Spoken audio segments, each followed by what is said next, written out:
नमस्कार मंडळी, श्री स्वामी समर्थ. मैत्रिणींनो, तुमचे सगळ्यांचे अगदी मनापासून स्वागत आहे माझ्या एका नवीन व्हिडिओमध्ये. तर मकर संक्रांत हा सण डायरेक्ट आपल्या सौभाग्याशी जोडला जातो. तर आपण त्या दिवशी कोणती साडी घालतो, कोणत्या बांगड्या घालतो आणि काय चुका करतो याचे परिणाम पूर्ण वर्षभर आपल्या पतीला भोगावे लागतात. म्हणून हा व्हिडिओ तुम्ही बिलकुल स्किप न करता बघा.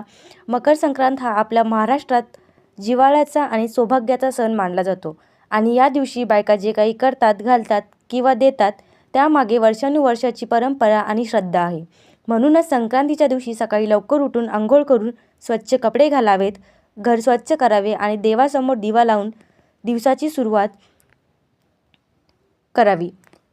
या दिवशी सुवासिनीने हातात बांगड्या नक्की भराव्यात आणि बांगड्या शक्यतो हिरव्या किंवा लाखाच्या असाव्यात, कारण हिरवा रंग समृद्धीचा आणि घरात सुख नांदण्याचा मानला जातो. तर लाखाच्या बांगड्या थंडीमध्ये हातांना ऊब देतात. बांगड्या घालताना ते एकसारख्या संख्येत न घालता एका हातात जास्त आणि दुसऱ्या हातात कमी अशा घालाव्यात. जसं एका हातात 11 आणि दुसऱ्या हातात 13 किंवा 15 असं केल्याने सौभाग्य टिकून राहतं असं आपल्या आई आज्या सांगतात. त्यामुळे दोन्ही हातात सारख्या संख्येच्या बांगड्या टाळाव्यात. तुटलेल्या, जुन्या रंग गेलेल्या किंवा तुटलेल्या काळ्या बांगड्या या दिवशी घालू नयेत, कारण त्या नकारात्मकशी जोडल्या जातात. साडी निवडताना या दिवशी पारंपरिक साडी घालणं फार शुभ मानलं जातं. पैठणी किंवा खणाची साडी असेल तर उत्तमच. लाल रंगाची साडी लक्ष्मीचं प्रतीक मानलं जातं.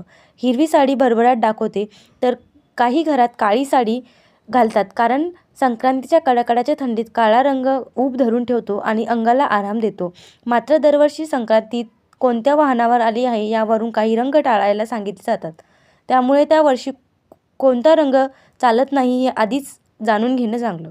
संक्रांतीला वाण देण्याची परंपरा खूप महत्त्वाची आहे आणि वाण देण्याची योग्य वेळ सकाळी सूर्योदय झाल्यानंतर साधारण 7 ते 10 या वेळेत मानली जाते, कारण त्यावेळे दिलेले दान जास्त फलदायी ठरतं असं मानलं जातं. त्यामुळे सुगड मांडून त्याचं पूजन करावं. हळदी कुंकू लावताना वाणात तीळ, गूळ, शेंगदाणे, नारळ, हिरवा चुडा, सूट, धान्य, फळ, साडी, ब्लाऊज, चुड्या, हिरव्या किंवा लाल बांगड्या, लाखाचा चुडा, बिंदी, काजळ, इत्र, हलव्याचे दागिने, नवीन कपडे किंवा छोटे सोन्या चांदीचे दागिने घ्यावं, कारण या सगळ्यांची वस्तू सुख, समाधान, घरभर लक्ष्मी आणि स्त्रीचं सौभाग्य दर्शवतात.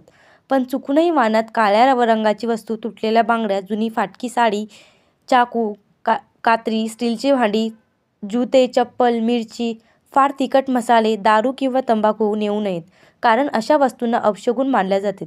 संक्रांतीच्या दिवशी हा एकमेकांशी गोड बोलण्याचा, रुसवे फुगवे विसरण्याचा आणि नात्यात गोडव्या आणण्याचा असतो. म्हणून तिळगुळ घ्या, गोड गोड बोला असं म्हटलं जातं. सूर्यदेव या दिवशी मकर राशीत प्रवेश करतात, म्हणून दिवस मोठा होऊ लागतो, थंडी कमी व्हायला सुरुवात होते आणि नवी आशा निर्माण होते. त्यामुळे या दिवशी श्रद्धेने बांगड्या भरणे, नीट साडी नेसणे, प्रेमाने वागणे, देवाला नमस्कार करणे आणि संध्याकाळी दिवा लावणे केल्यास घरात वर्षभर सुख, शांती, आरोग्य, समाधान, सौभाग्य टिकून राहतं, अशी आपल्या संस्कृतीत ठाम श्रद्धा आहे.